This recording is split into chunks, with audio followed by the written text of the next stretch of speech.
Welcome, everyone. It's a pleasure for me to open the second panel discussion from the PGS Summit. We have a previous one early today for the Eastern session. It was really great. The bar is high, so I expected we have a great conversation. I'm pretty sure we're gonna have again on the topic of climate youth action, the social entrepreneurship, and political activism. We have a diverse group of speakers, all of them going through the same mission from different pathways, some entrepreneurs, some activists, some people working on international and national organizations. And it's my pleasure to introduce our moderator, Manuela Cantalice. Manuela is an analyst at the Climate Policy Initiative based in Rio de Janeiro, my hometown in Brazil, where she focuses on cutting-edge blended finance solutions to drive sustainable investing into climate change mitigation and adaptation in Brazil. Her expertise spans corporate sustainability strategy, climate finance, natural climate solutions, environmental impact analysis, and implementation of national decarbonization plans. At CPI, she is dedicated to Brazil program of the Global Innovation Lab for Climate Finance. Manuela, thank you so much for accepting our invitation to moderate this panel. The floor is yours and have a good panel. Thank you so much, Paulo. It's a pleasure for me. And thank you all for joining us today. It is a real honor to moderate such a special panel under the theme of climate youth action, social entrepreneurship, and political activism in the company of so many brilliant speakers from around the globe. So thank you so much for joining us today. Just giving you a brief introduction and context to this panel.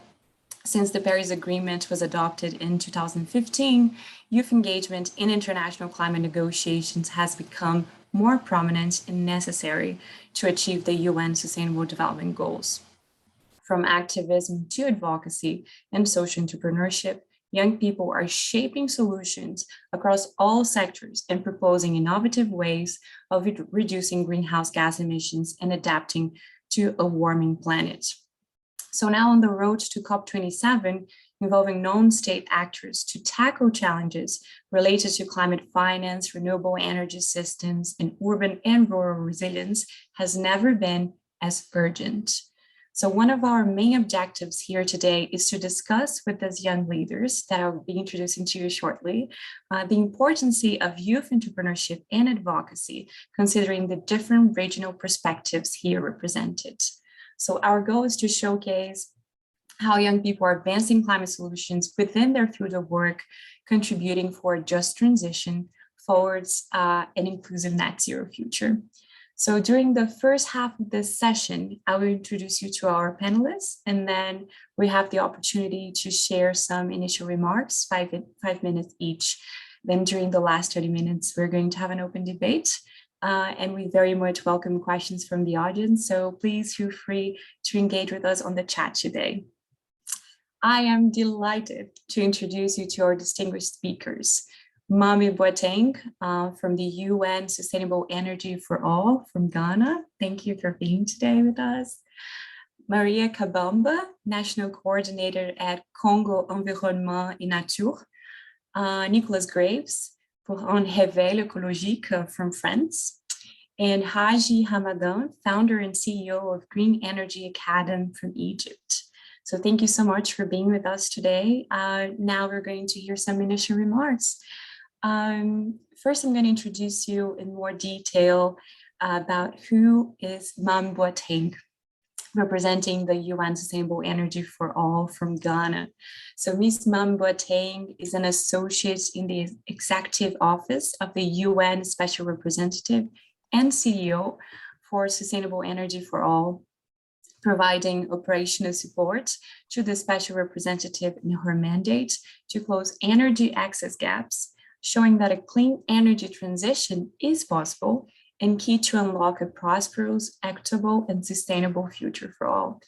Ma'am is particularly passionate about ensuring that on the road to securing this equitable and sustainable future, that youth is included as legitimate stakeholders and policy discussions and solutions efforts, given that it will be youth who will deliver the 2030 and the 2050 visions. I agree with you on that, Ma'am. As a youth advocate and strong global voice, advocating for young Africans to be included in global climate discussions, Ma'am supported in disbursing funding to several young Africans to attend the recent COP26 conference. She also serves as an advisory board member at the Youth Sustainable Development Network and a member of the RES for Africa Youth Task Force. So over to you, Ma'am. I have a question. You have done a lot to offer youth with opportunities. They need to thrive in their energy and climate careers. So from your experience, what are the main challenges youth are facing today? And how do you think we can work together to support them? Over to you. Thank you, Manuela, for that great introduction. And thank you also to Prime for also hosting this event. I think Prime is very close to my heart because when I first started my career out in sustainable development, I was working for UN Global Compact, and UN Global Compact is a sister initiative of Prime. So I've long followed the journey of Prime, and it's great to see that they're still advocating for youth in the sustainable development space. So thank you for organizing this event. So I think, as you mentioned in your great introduction to this event, you know, there has been so much more youth engagement and understanding from global leaders about the importance of youth at the global stage and advancing climate action. I think if we had to look 10 years or 15 years back, there wasn't this youth engagement in climate action. And I think youth are really responsible for putting climate, you know, at the forefront of all global discussions that happen, not just with global events, but I see now even discussions on conferences on like aviation. There's always a climate element now in every discussion that you have. So I think youth are really great at doing that. But what I've noticed in the past couple of years is that although youth are now at the forefront in these events speaking, and we get that one person who does, you know, short opening remarks on behalf of youth, I still feel as if now there's now a lack of engagement from youth on the policy side. And I don't think that's our fault. I think now it's when I was at a forum a couple of weeks ago, youth are starting to use this word youth washing, which is very similar, you know, to greenwashing. You feel as if their voices are just being used so that people can tick off the box saying, oh, we had one youth speaker there. But the issue is that youth aren't being involved in the policy discussions which make up the decisions about the 2030 agenda and 2050 agenda with governments, private sector, and policymakers. If we really want to have youth engagement, it's not good enough that we're just in the room at events. You have to also ensure that youth are in the room when you're at the policy table. At an event that I was at, youth were there in the opening, but they weren't allowed in the room with the ministerial dialogue. And so that's an issue. We're still being left out of those policy making decision rooms. And I think that will be really important. That's the next iteration of the rooms that we have to ensure that we're including in. So I think that's the main challenge really for youth. And I hope that on the road to COP27, because this is going to be a really important COP for Africa and the world, I hope youth will be able to be included in those rooms. And then on my second point, I just also want to highlight the importance of energy in the climate space. I know a lot of youth are speaking about climate action and how we can advance it, but I think we as youth need to go to the details, you know, and really call for action. And I think one of the pieces which is missing a lot is this piece about energy access and how we need to transition away from certain fuels and how we need to also have access in the global south. And I think a lot of people are quite shocked when they hear the numbers with energy access. If you look, there's still 759 million people across the world without access to energy. and 2.6 billion of those people without access to clean cooking fuels and technology. And we have to get all of these people with access and still transition people over by 2030. And so this is clearly not a problem that can be solved alone. It's going to take a whole of society approach that includes young people. So we need to empower young people to look at these numbers and create innovative tools and policy to ensure that we reach these targets. And so at Sustainable Energy for All, one of the ways that we're supporting is that we have a cooling solutions opportunity for young people competition that we're going to be hosting on the way to COP, and you can look at it on our website, se4.org. And so we're going to be giving awards to young people and what is this called? Sorry, grants to young people to take on their cooling solutions. I'm in New York at the moment. It's really, really warm in New York. If you're in Africa, India, anywhere across the world, Brazil, it's heating up everywhere. And what do? We turn on our ACs. And obviously that's going to drive more emissions. And so we need new cooling solutions across the world. And so that's what we hope young people can support us with. And that's why we have this opportunity at SE4 for young people to be able to get grants to empower them to push their solutions.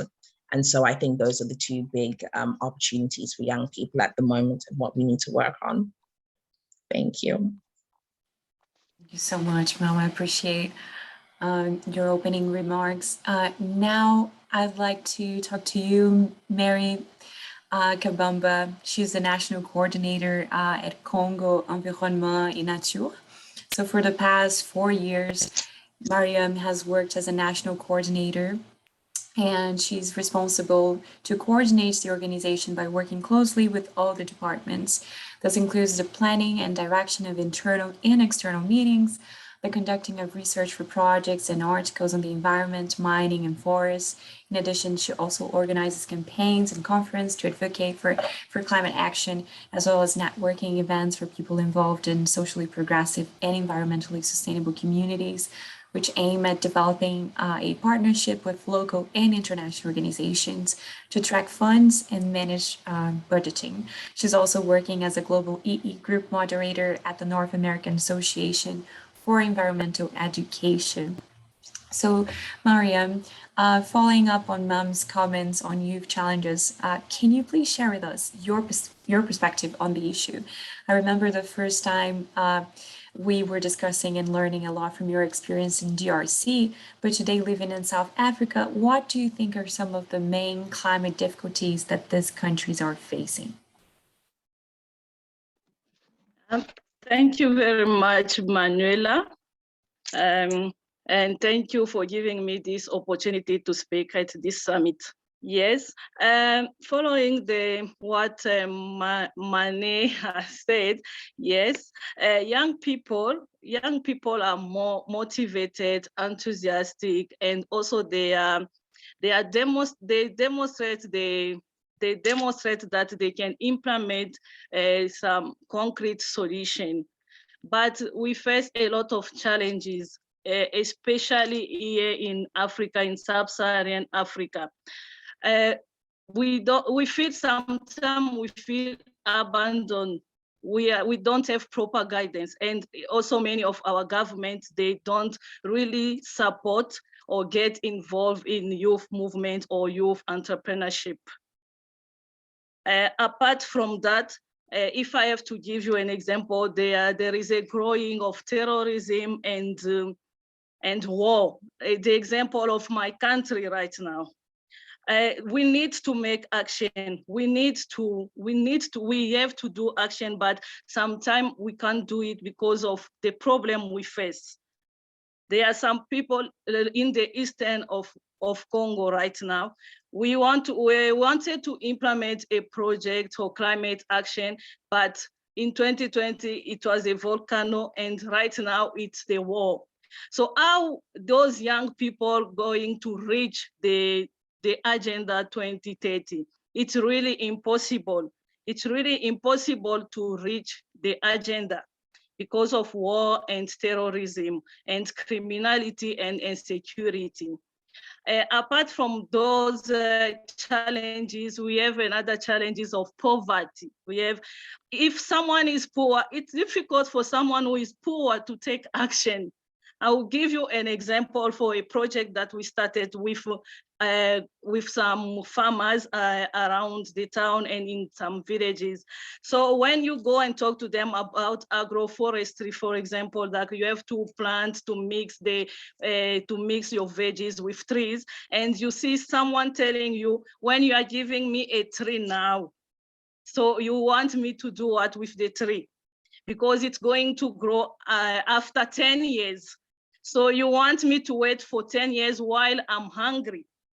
So it's really difficult to do it. Those are the challenges we are facing. Apart from that, another project like forestry, you can be there and come to tell to the population, you don't have to cut trees, but those trees, but they cut trees to make money and to feed their children. So we are facing a lot of challenges. Apart from that, I'll add to that Mane said, we don't have also, they don't hear us.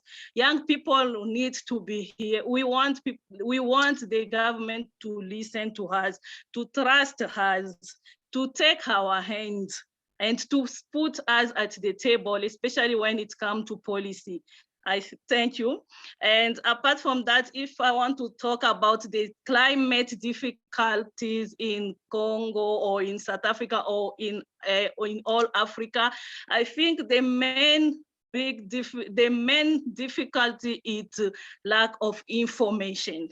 There is a huge gaps between us young here in Africa and those who are in Europe or in Western. So when you want to look for, let me give you another example of my country. When I want to look for some information about the national adaptation or national country determined, there is no information. So we have a huge lack of information.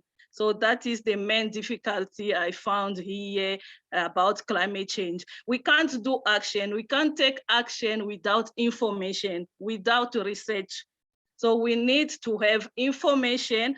We need to know and to be educated, to have knowledge for us to take action. Thank you. Thank you so much, Mariam. We have a lot to discuss on our open debate about what you just brought up. But before that, Nicolas Graves, pour un réveil écologique. I really like the name, by the way. Nicolas is a French student in environmental economics, leading a reach associative life in the collective pour un réveil écologique, ecological awakening. Stemming from a wake-up call on the environment, a student manifesto signed by more than 30,000 students. The collective actively advocates for changing an economic system in which we don't believe anymore. So by focusing on two main subjects, higher education and employment, fields in which we, students and recent graduates, are key players and can therefore directly act on. Nicolas fostered sustainability integration in higher education curricula at the local and national level. So Nicolas, your experience advocating for change in our economic system is very inspiring. I was wondering if you could expand on this concept, and how do you think global economies are being impacted by climate change? Over to you, Nicolas. Thanks. Global economies will be impacted by climate change as a whole. I think every country, every company, every individual will be impacted by climate change and the transition to cleaner fuels. So I agree with all that has been said with having a whole society and systemic approach. We have to assume that we'll have more extreme meteorological events, that we also have to care about biodiversity and not only climate change, also water and all planetary boundaries. As Mame also described, some place may become basically inhabitable. So we have this kind of sad situation where the future is not bright and we have to do something about it.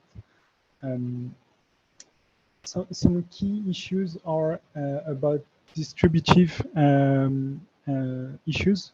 So basically, every country will not be impacted the same, and even the saddest thing is that the poorer countries, the poorest countries, will also be the ones that will be affected the hardest by climate change.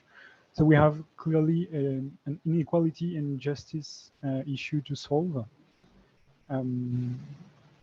We also need to take action to make what we need to do acceptable by ensuring that all citizens are listened to, and also to care about redistributive issues, which I think at the global level will become more and more increasingly important. And also Mariam did put some emphasis on this, the huge gaps between the countries and what we should do. There is an eco-anxiety, I think, growing, not only, I hope, not only in Western countries.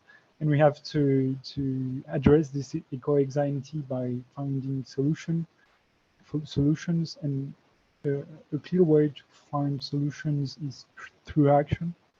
And so there is an importance to focus on what everyone know, and to focus on competencies for the transition. And also to focus on what we have levers on. And just a small remark for the end.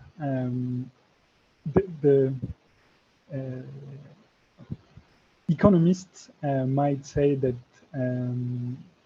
climate change is a small issue, but it's not. The way economics tackle the issue is in a way problematic, because they don't take into account earth sciences as other as they should, and so they create big gaps between what policies should be when you take into account the ecological state of the world, and what is optimal economically. So we need to address this gap, and also switch the view, not only from the economic, from focusing on economic indicators, but also really take the approach to say there are planetary boundaries and we should focus on that, and then also the economy. I hope it was clear.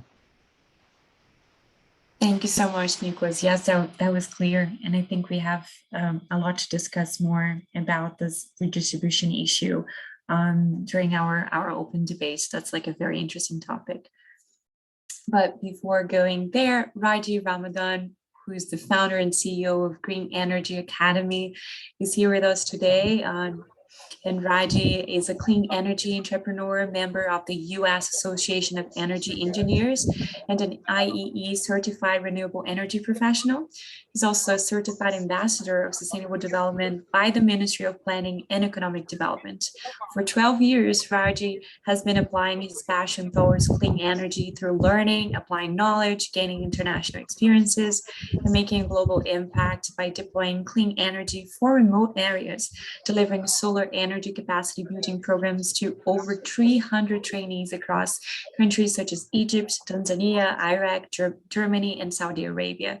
Raji dreams of empowering 1 million people in Africa with their daily life essentials of clean energy and safe water by 2027. So Raji, I have a question for you. Today we touched on points related to climate finance, education, entrepreneurship. As a CEO, why do you believe disseminating knowledge in the energy sector is so important to achieve our climate goals? Okay, Manuel, thank you so much, and also thank you for Paulo for organizing this. Before I start, I would like to I shared my contact in the chat, because I really would love to collaborate with Mami, Mariam, and also Nicholas in their respective countries to develop something together. I can share some details at the end of my discussion. I will be very quick because I have to go. So I'm the founder of the Green Energy Academy, and the Green Energy Academy is a company developing and delivering renewable energy services, such as capacity building programs like training and vocational training, and also consulting services in the renewable energy topics such as solar energy and wind energy. And it is very important it's crucial to deliver these capacity building programs, especially to young people, because one of the biggest challenges and obstacles in Africa, in particular sub-Saharan Africa, which is preventing the real transition to clean energy, is the lack of qualified personnel, of technicians and young people to implement the projects. Yeah. So there is no big problem with the financing. There is no problem with the technology. It's available. But one of the big challenges that is if when there is an organization or a factory or a company or an acceleration that need to implement some clean energy or clean cooking projects, they lack the enough or sufficient adequate expertise to deliver the projects. Okay, and I'm not talking about engineers or senior engineers or people in the management, but I am talking in particular about the technicians, apprentices, and those young people and personnel who are lacking the enough experience to implement these projects. Yeah, and that's why it is extremely important to disseminate the knowledge and transferring applied knowledge of delivering, for example, solar energy projects in terms of installation, testing and commissioning, doing the feasibility studies, and so on to those category of young people, because they will be the soldiers at the forefront, as Mami have mentioned. So I would like to collaborate with, as I mentioned, Mariam, Mami, and Nicholas. Maybe we can do something together and raise finance, develop a proposal to deliver capacity building programs and consultation in sub-Saharan Africa or in your countries. And moreover to that, we are also having Noor Nation. Noor Nation is a sister company of the Green Energy Academy, and Noor Nation is a developer and a manufacturer of what's so-called the Livebox. Livebox is an all-in-one and decentralized unit that is powered by solar energy that can deliver both clean energy and safe water through desalination or artificial purification, at the same time empowering the rural or the less served communities. So I think we need to do more collaboration rather than doing conferences, big conferences like the, I'm not a fan of the COPs conferences, with all of my full respect, because we need to maybe provide the money and the funds to young people, young initiatives, maybe startups, companies working in the clean energy and the clean cooking and so on, to implement real projects that have had a real impact at the end, ultimately. Yeah, so I'm very willing to collaborate with you and all of the organizers of your conference in the future. Maybe you can do some really great initiatives together, and that's it. Thank you so much. Thank you so much, Raji. That was really inspiring. I think that's great when we have an opportunity like that to connect and come up with real on-the-ground solutions, already connecting everyone here. So let's start our open debates. So a first question for the panel. Any of you can take on the lead to answer this one. But on the road to COP27 this year being hosted by an African country, what would you like to see government representatives discussing? What should be the main agenda this year if you could choose an agenda yourself? Happy to hear your thoughts on this. I'm happy to start. I think the main two big things for me is first the financing. I think that is the biggest key really to this COP. I think if the global West do not bring the financing to this COP, I don't think that the global South are going to be able to transition in time for 2050. It's just not going to happen. I think a lot of people are saying that the money isn't there, but it is there. It's just that we need to push global leaders to see that it is important. I don't remember how much was found during COVID for all the issues around the world, but billions of dollars were found during COVID to support everyone across the world. If governments and heads of state are really serious about climate action, they can find the billions that also need to be distributed across the global south for us in order to transition effectively. For the previous colleague who spoke, for the capacity building programs that we need in Africa, for the programs that we need in Brazil, in Europe, for youth to actually have green energy jobs, to help us in schools also have green education. We need the financing, and it is there, and I think that's what we need. And my second thing also is that I think every COP, we come up with new things. I think that what this COP should bring is actually the first thing that people should discuss is what progress has there been since the year before? Because I get very tired that every year someone comes up with a new goal. I want to know, what did you do on your goal last year? Did you actually achieve it? How far are you getting? And also so that we can learn lessons from why we didn't achieve the previous goals. So that would be my two main points. Thank you so much, ma'am. And when it comes to data, I think it was Mariam and Mom who pointed out on the subject of lack of data. I think it was you, Mariam Kabamba. Data show that young people are also more concerned about climate change than other demographic layers. On the one hand, a significant portion of this awareness is related to digital literacy and how younger generations exchange information. But on the other hand, we live in an area where misinformation is one of the significant threats to our planet. So how should we deal with disinformation? So there is lack of knowledge, there is lack of data, and sometimes there is information that is not serving. It's like disinformation on climate change. So what is the particular role that youth have to play in facing this challenge? In particular, the role of higher education students that come from the academic ecosystem. So I'd be happy to hear if Mariam or Nicholas, if you would like to say something on that topic.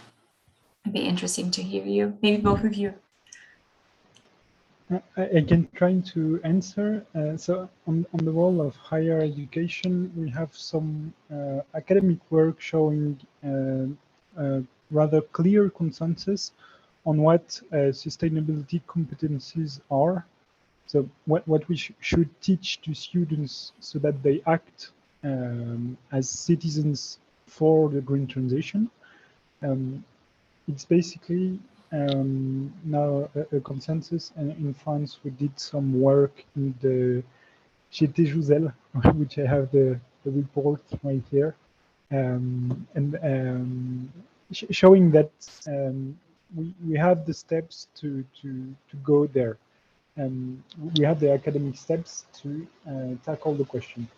Now, I think in some Western countries, the issue is more about how concretely you take these pieces of competencies and put them into each curricula, so that at the end, the person going out of higher education is an involved student, an involved citizen on these questions. Also, just a quick note on competencies are just the approach to take knowledge to action. So it implies that you have all knowledge, and indeed there is in society and also through social media disinformation, and also in particular part of the world issues about knowledge and data that we can gather. But I think we have at the step of the big picture on the environment, we have more than enough to act. We have the basic steps that we need to act, and now we have to implement that, particularly in curricula, and also give research a big focus on what we lack as knowledge. Thanks. Thank you so much, Nicholas. And Mariam, coming back to the challenges that you have mentioned during your opening remarks that really stuck with me. How to talk about climate change to a youth that is facing some threats that at the moment seem more urgent. Like we're talking about things that are touching their daily lives now. So how can we make this something that happens in parallel, right? So how do we talk about urgency in terms of climate change without not losing sight of the crisis that is happening now, not losing the sensibility of what is happening to people, that they are facing things that are really crucial at the moment. So I think that, at least for me, thinking about just transition, using the lens of just transition and including local voices and understanding what is a challenge for you now has been a very interesting way for me to look at the long term. So not losing sight of what's happening at the moment. So I would love to hear a little bit more about how do you, in your role, in your job, how do you manage not to lose hope, trying to focus on this long-term vision of a net zero future, but at the same time putting people at the center. I'd love to hear your thoughts on that. Yeah, I think there is not a lot of researches on how to empower or how to talk to people or to young people about climate change during war or maybe during terrorism. I remember I had a conference on Saturday with some specialists from CARE International, with that organization work in a lot of countries where there is war or terrorism. I ask them also the same question. How are you managing or talking to the people about climate action or maybe the entrepreneurship, what they are frustrated and they are during the war? And the specialists replied to me, really, there is no one who does that research on how to empower those young people. But the only things they do is to go to the refugee camps to try first with the humanitarian help. Before talking about climate action, or you first start with the humanitarian help, and then maybe by there you can try to teach, but really there is no something that they already developed on how to manage or to empower young people in about climate action or climate adaptation in conflict zone. Interesting, So, Mariam. yeah. It's a challenge that we have to maybe come up with some ideas together after this discussion. I'd be happy to hear more. I think we are arriving to the end of the session, being mindful of time. I don't know if we have Paolo on. Can we still take one more question? Yes, please go ahead. We still have around 10 minutes, so there is still time for a question and a final statement for each one. Oh, okay, that's lovely. So I have one more question, actually. All of you are either young entrepreneurs, activists, or both, and your role is fundamental for the next few years as we achieve the UN 2030 agenda.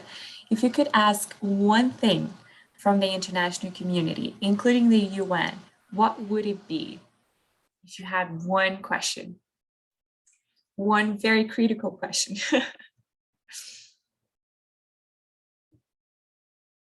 Mom, over to you. Putting you on the spot.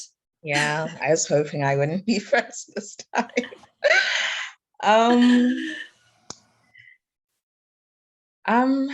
So the question was what request I would have, right? Yes. You could ask one thing from the international community.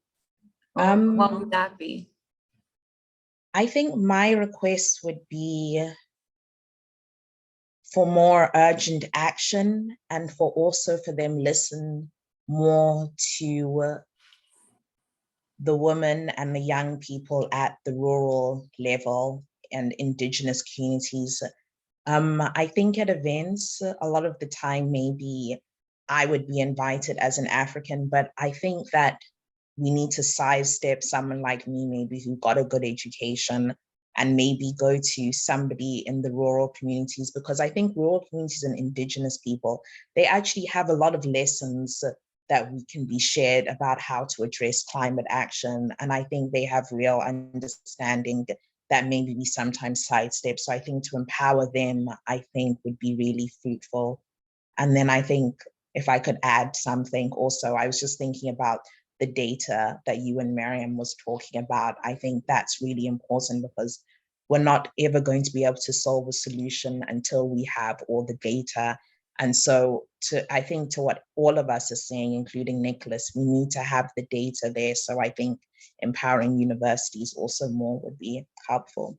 So that's my 2 cents on that. Thank you so much. Mariam, Nicholas, feel free to also answer this question. I think it's an interesting one. I can go. So my question would be kind of funny. It would be, how can you give us hope to give some insight and some thinking about the role of prospective and values thinking, which I think is clearly missing at the level of executive people. I think we need to create a shared vision encompassing solidarity. As we have said, there is real question, unanswered question about solidarity and distributive issues. And in particular, in Western society, I think the question is the same, but would be about acceptability.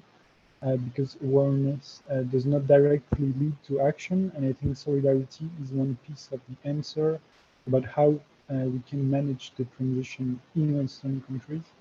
But I think the solidarity and value thinking is one essential key. So the question would be, how can you do? I think you're on mute on your very last sentence about like. So, sorry, I was just repeating the question. It would be, how can you give us hope? Lovely, on point. And Mariam, what about you? If you had one question to the international community, including the UN, what would that be? Yes, if I have something to tell them, like what they can discuss, it's to finance the local community and also to empower them. Without education, without knowledge, we cannot find solution. It's like we are waiting for nothing. Imagine in a continent like, especially in sub-Saharan Africa, education for itself, it's not effective. What about climate education? What about environmental education? So I think they have to work on that. Education, empower local community. So there's not someone who can be like, maybe you are there in Brazil and tell me that you have to do this and this and this in your community to take care of the climate. No, work with local community, work with those people. They are the one who take care of the environment. They are the one who knows what is going on in their place. So they have to work with them and finance them straight, not to say that they have to ask funds through this one. There are some projects where you have to ask for money. You have only to collaborate with someone from USA, with someone from Europe, which make it difficult for us to work.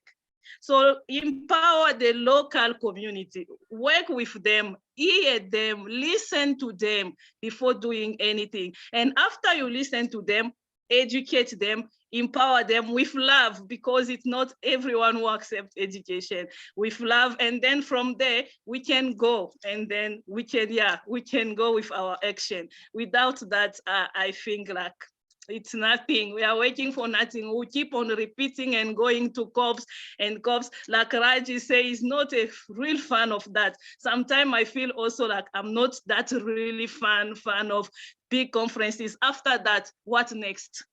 But when you go to the local, you work with them, you teach them, you do this, you empower them, you say maybe you are wasting your fruit because you don't have electricity, like the case of my country.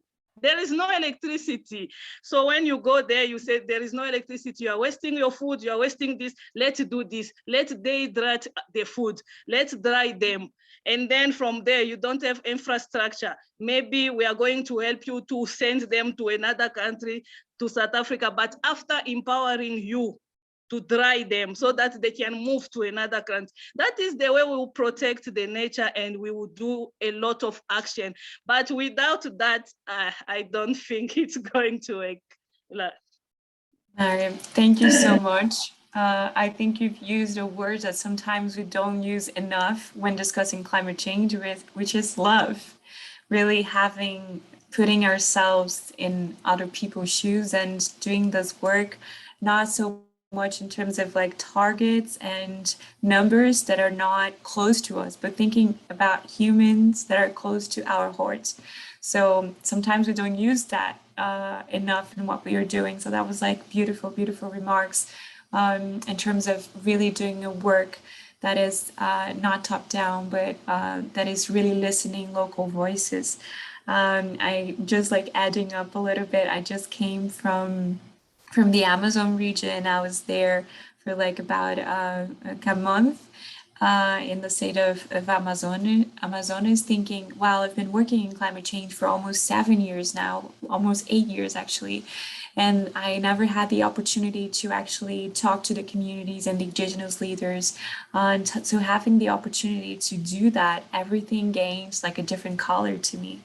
So I think like, what if, and I think now I'm making the question myself to the international community, what if we could have this integration happening? So what if people who are doing the decision making, like Mom pointed out, youth needs to have the power of the pen, right? And the decision making and their voices heard, not only at COP, but also during this exchange where people also come and they see with their own eyes what we are talking about.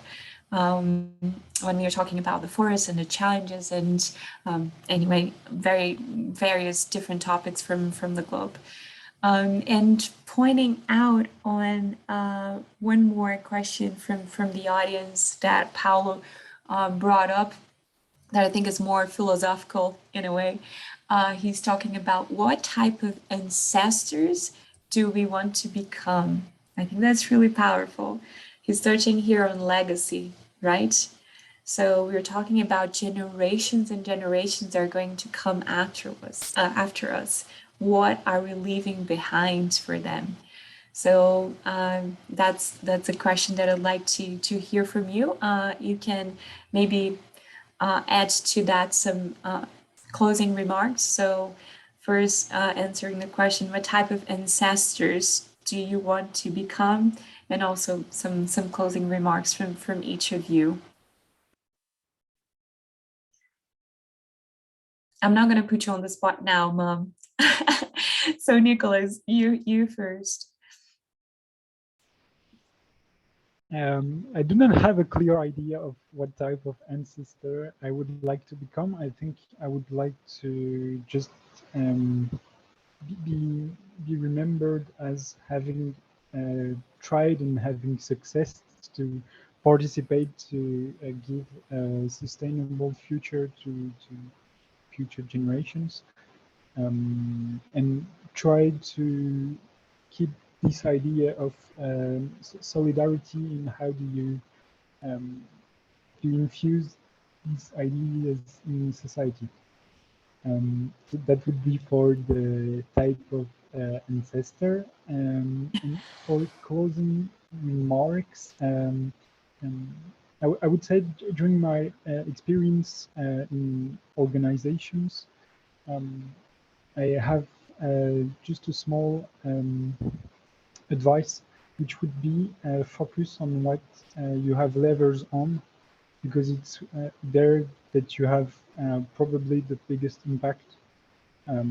So depending on where you are in the country, or also socially in the country, you have different levers, and I think that each and every one of us should focus on the levers that are most efficient at the place they are. Fantastic, Nicholas. Thank you so much. Miriam, over to you.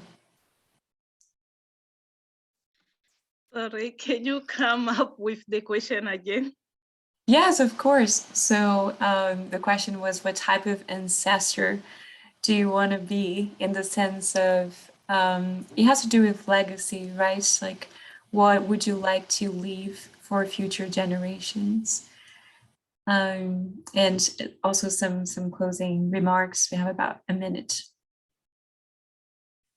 Yes, what I would like to leave, like a legacy, or what type of ancestor I would like to be, it's a lady or a woman who, who grow up in a country, in a poor country, or maybe, and then she, by her passion and by her empathy or leadership, she created a lot of jobs by land restoration, by planting million trees, and created a lot of chain value, and leave a legacy which will keep on going by using education or empowerment of other women. So that is what I would like to leave, not a woman who knows that my place is in the kitchen or to please someone. No, a woman who can, women who can talk